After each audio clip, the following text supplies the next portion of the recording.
पिछले दिन बिहार विधानसभा और बिहार विधान परिषद में राज्य के माननीय मुख्यमंत्री नीतीश कुमार जी के द्वारा जो अमर्यादित वक्तव्य दिया गया है वह वक्तव्य घोर निंदनीय है और संसदीय लोकतंत्र के लिए वह दिन जिस दिन उन्होंने वक्तव्य दिया था वो काला दिवस के रूप में मैं उसको मानता हूँ।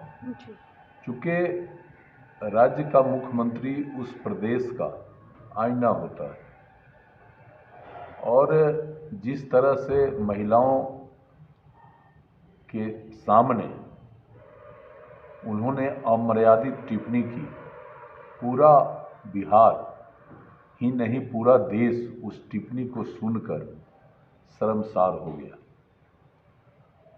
मुख्यमंत्री के इस वक्तव्य को आरजेडी के जो नेता हैं तेजस्वी जी, उन्होंने उसका समर्थन किया। महागठबंधन के जितने दल हैं वो सब उस वक्तव्य का समर्थन कर रहे हैं। तो अब ये बिहार और देश की जनता को तय करना है कि मुख्यमंत्री का वो वक्तव्य क्या सभ्य समाज के लिए उचित था।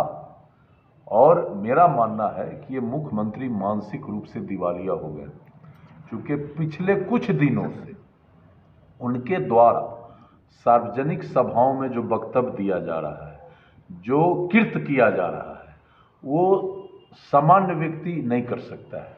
वो कोई न कोई असामान्य व्यक्ति और जिसका मानसिक स्थिति ठीक नहीं है वही कर सकता है। सभा में वैसे तो कुछ नेता का भी कहना है कि उनकी मानसिक स्थिति सही नहीं है। देखिए कुछ नेता का क्या कहना है, उनका जो कृत्य है वो देखकर स्वतः स्पष्ट है कि अब देखिए आदरणीय पूर्व मंत्री और स्वर्गीय महावीर चौधरी जी जो कांग्रेस के बड़े नेता थे, उनके पुण्यतिथि पर उनके घर जाकर श्रद्धांजलि उनको देना था।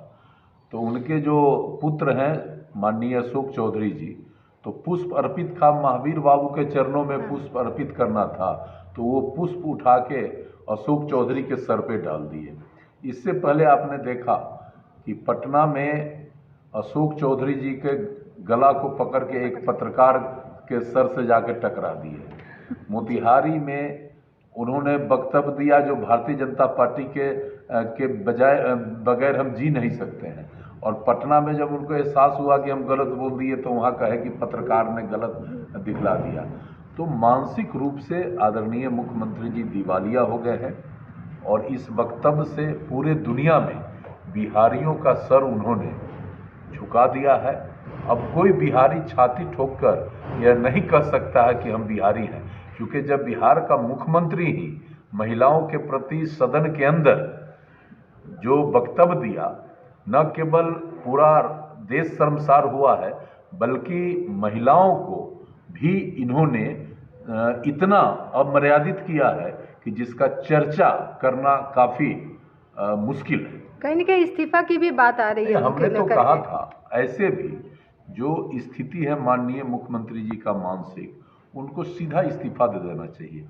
अगर वो इस्तीफा नहीं करते हैं और जो संवैधानिक पद पे महामहिम राष्ट्रपति महोदय हैं, महामहिम राज्यपाल महोदय हैं, इस पर अगर समय रहते कदम नहीं उठाते हैं तो आने वाले दिन बिहारियों को मुंह दिखाने लायक ये मुख्यमंत्री जी नहीं छोड़ेंगे। मुख्यमंत्री जी अपनी टिप्पणी पर माफी भी मांग रहे हैं। इस पर माफी मांगने से क्या होता है भाई?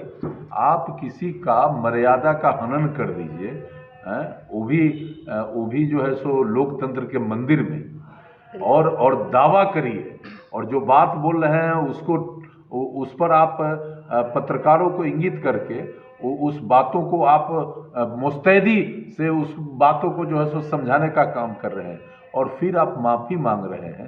ये क्या मतलब है? माफ़ी तो उस चीज़ का होता है जो भूलवश हो जाता है। अब जो चीज़ आप दावे के साथ कर रहे हैं उसमें माफ़ी मांगने का स्कोप कहाँ है? इसलिए माननीय मुख्यमंत्री जी को स्वतः इस्तीफा दे देना चाहिए। यदि वो इस्तीफा नहीं देते हैं तो आगे इससे भी बुरा दिन मुख्यमंत्री के द्वारा हम सबको दिखलाया जाएगा, और हम लोग इसके लिए काफ़ी चिंतित हैं, काफ़ी हम सब परेशान हैं।